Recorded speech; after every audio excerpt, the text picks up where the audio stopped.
What's up mga ka-idol? This is Anaver TV. Nagbabalik na naman mga ka-idol. Syempre kung bago pa kayo sa aking YouTube channel mga ka-idol, huwag niyo naman kalimutan mag-subscribe at click yung notification bell button para ma-update pa kayo sa mga bago pa nating i-upload mga ka-idol. Ang video na ito mga ka-idol, ito yung nag-iibang dynastiya ng Detroit Pistons versus LA Lakers noong 2004 NBA Finals mga ka-idol. Mga ka-idol, bagong istorya na naman 'to mga ka-idol. Ito yung patunay na defense is the key mga ka-idol. Yun na nga, yung ginawa ng Piston mga ka-idol ay depensa lang.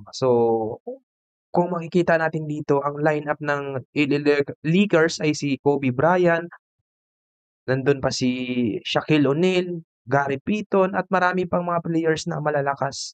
So, kumbaga tinumba lang ng isang Ben Wallace mga ka-idol. Ito yung first five ng Piston mga ka-idol.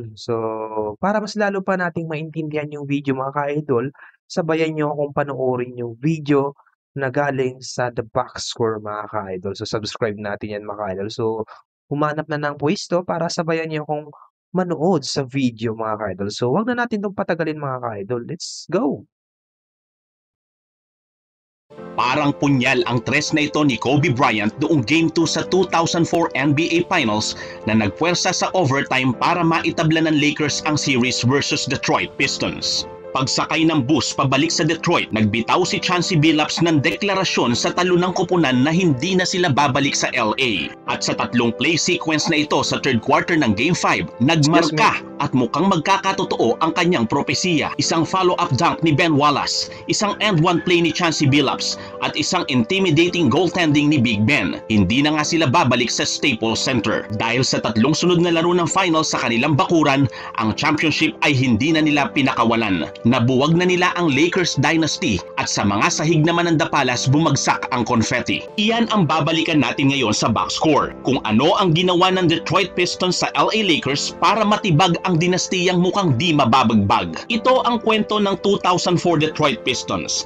Isang koponang pinag-alinlanganan ng marami pero hindi nagduda sa kanilang mga sarili para maiuwi ang NBA Championship Trophy. Sa paningin ng mga commentator at sports analyst, sinadya ni Ben Wallace ang goaltending na ito sa third quarter ng Game 5. Naitantos man ang puntos para kay Shaq, halatang halata na ang kumpiyansa ng Lakers ay bitak-bitak at ang itinuring ng karamihan na underdog sa serye ay napatunayang isang squad na masakit mangagat at nanlalapa para ang powerhouse Lakers ay tuluyang magupapa. Para maintindihan natin kung paano inalisan ng Detroit Pistons ng kinang ang star-studded Lakers at gawing mga bituing walang ningning, dapat nating maunawaan ang pangyayaring umakay sa one of the biggest championship upsets sa NBA history. Ang paghaharap ng LA Lakers at Detroit Pistons noong 2004 ay paglingon sa istorya ng kahapon na nagsimula noong dekada 80. Sa buong dekada, 1-1 ang kanilang baraha. During the time, 8 beses na tumungtong ng finals ang koponang kulay ginto at halaya,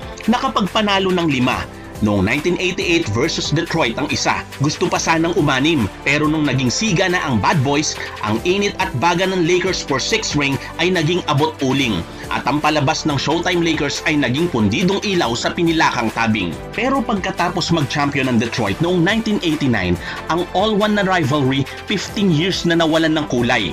Gaya ng love life mong walang kabuhay-buhay. Kanya-kanya silang tinahak na landas at during 2000, ang Lakers dito na nag-angas. Isang dinastiya ang kanilang pinausbong, ng 3 sunod na championship ang kanilang pinagpatong-patong. From 2000 to 2002, pinangilagan ng liga ang Kobe-Shaq duo, gaya ng pag-iwas mo sa mga siga sa kanto nyo. At kahit nasilat sila noong 2003 ng San Antonio, ang Lakers ay nanatiling powerhouse na pinangungunahan ng kanilang formidable duo. Nang mga panahon namang ito sa silangan, nasa rebuilding stage ang Detroit noong 2000. Binitawan na si Grant Hill para mapalapag ng Pistons ang 6'9" center na si Ben Wallace. Napawalastik ang Detroit fans sa pagdating ng isang defensive beast at ang pagkawala ng Bad Boys noong 80s ay hindi na nila namimiss.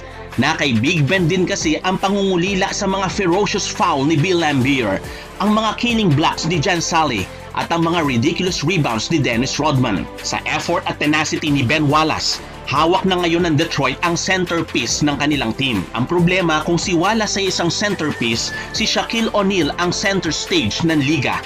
Hindi pa handa si Goliath na harapin si Godzilla. Pero noong 2002, nakuha nila si Chauncey Billups na parang atleta sa trampoline na nagpapatalbog-talbog sa samut-saring team. Buti na lang sa kanyang pang-anim na taon nakakita na siya ng bahay sa Pistons. Nakuha rin si Rip Hamilton at na-draft din ang patpating si Tayshaun. Mga player na mukhang di kalakasan sa papel pero nang maglaro kasama si Big Ben parang liyong umaangil. Nakapasok sila sa conference finals noong 2003. Parang nagpapahiwatig na kaunti pa yayanigin na nila ang liga. At noong 2004 season, nang kunin ng Detroit ang serbisyo ni Coach Larry Brown at nagdagdag pa ng isang big man na si Rasheed Wallace na kumpleto na ang final pieces of the puzzle. Parang makinang nagrevolusyon ng koponang pinatatakbo ng depensa at hustle. Mayroon pang ang stretch sa regular season na 8 sunod na laro na hindi nila pinalagpas ng 76 points ang kanilang mga kalaban. Isang testamento na ang pagtingin nila sa finals hindi lang biru-biruan. Bumango na ang isang koponan sa silangan na parang halimaw sa depensa.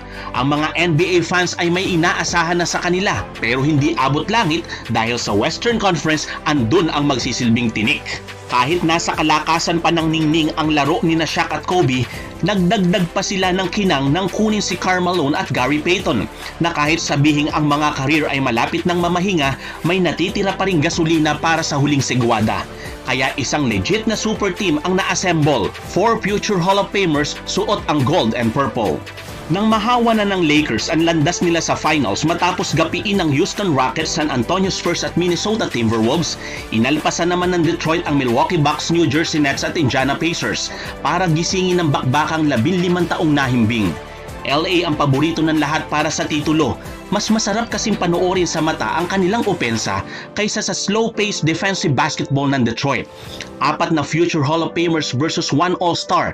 Katuwang ang 4 naman na larong may nag-uumapaw na confidence at paninindigan. Alam ng lahat na Lakers ang better team on paper, pero para sa Detroit, team ball over star power. Nang magharap sila sa finals sa Game 1, nabulaga ang Lakers ng Pistons sa kanilang mismong teritoryo nang silbihan sila ng Detroit ng mapait na pagkatalo. Hinayaan ng Detroit sina Kobe at Shaq na kumayod ng kumayod, pero lahat ng iba pang players 16 points lang ang kanilang ipinamudmod. Kumagat na naman ang depensa ng Pistons na nagpapanginig ng tuhod. Sa Game 2, hindi pa man nakaka-move on sa pagkakagulat ang mga tao sa upset noong Game 1, heto na naman at nangangabog ang Pistons sa majority ng laban. Not until gawin ito ni Kobe Bryant. Isang clutch 3 sa 2.1 seconds before the end of regulation. Umalagwa ang Lakers sa 5-minute extension para maitabla ang serye at makahinga ng kaunti ang Laker Nation. Sa halip naman lumo ang Pistons squad sa biggest loss ng kanilang career, pakiramdam nila sila pa rin ng better team. At dito na nga nangyari na nung nakasakay na sila sa bus pabalik ng Detroit, nag-anunsyo si Chauncey Billups na hindi na sila babalik ng LA. Matapang na deklarasyon ng isang team na yumakap na sa kanilang ambisyon. Nangangahulugan na sa susunod na 3 duelo, kukunin na nila ang titulo sa loob mismo ng kanilang palasyo. At ang sumunod na kabanata, ang naging score ng Lakers di pa umabot ng pasang-awa. 68 puntos lang ang kanilang naitantos, ang lowest franchise record nila sa playoffs. Plus 20 ang Pistons sa kanila. Parang hinedlock na naman ang Lakers sabay kutos ng depensa. 2-1 na para sa koponang puti, asul-pula. Pagdating sa Game 4, dinomina na naman ng Detroit ang Lakers, holding Kobe Bryant to only 32% in the field. Tinamaan ng injury si Malone at non-factor din si Payton. At sa Game 5, tambakan na ang laban. Isang exclamation point kung sino ang better team. Ito ang series of plays kung saan tuluyang binali ng Detroit ang gulugod ng Lakers. Grabe.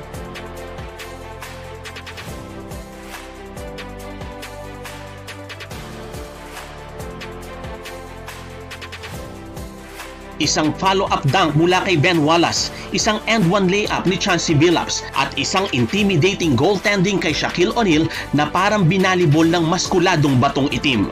Umabot sa 28 ang kalamangan with plays like this na nagpahibang sa mga fans.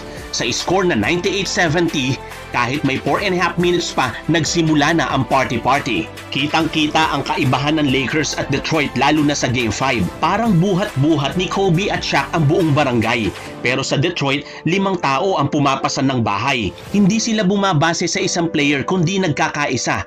Defense first system ang mantra. Kaya sa buong series, ang kanilang first 5 double digit ang lista. Para bigyang diin ang importansya ng defense first system ng Detroit, ang halimbawa ng depensang ito ay ang nagawa ni Ben Wallace kay Shaquille O'Neal. Bagaman hindi talaga mapigilan ng isang prime Shaq, napabagal ni Ben Wallace ang kanyang production.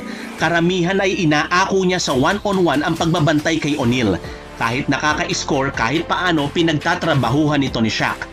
Halimbawa, noong makakuha ng three-peat ang Lakers from 2000 to 2002, nag-average si Shaq sa finals ng monstrous 35.9 points, 15.2 rebounds, 2.9 blocks, at 3.5 assists.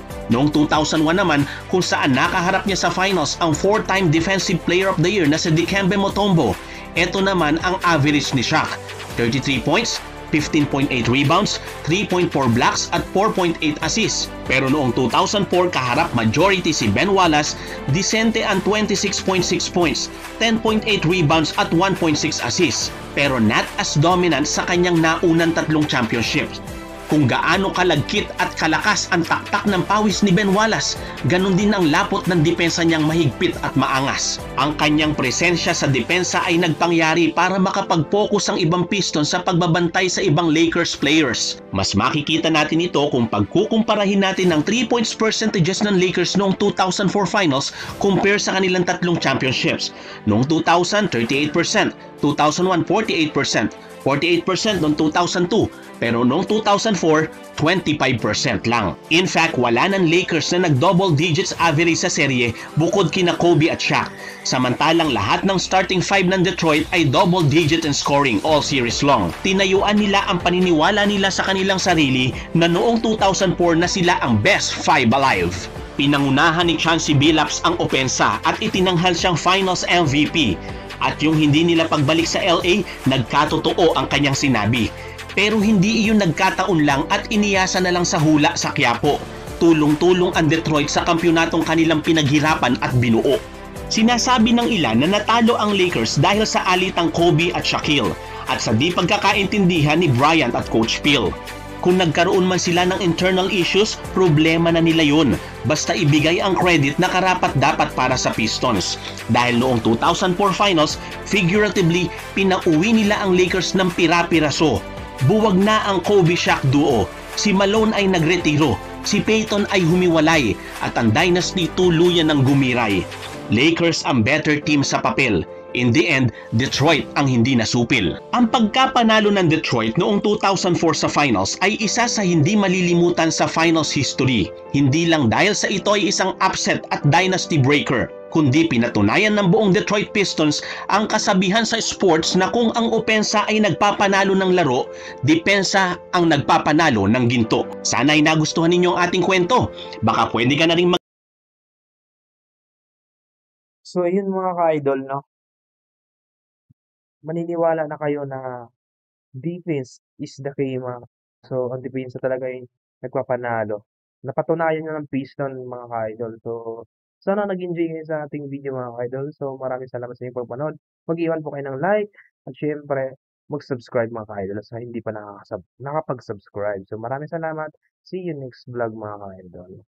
Thank you.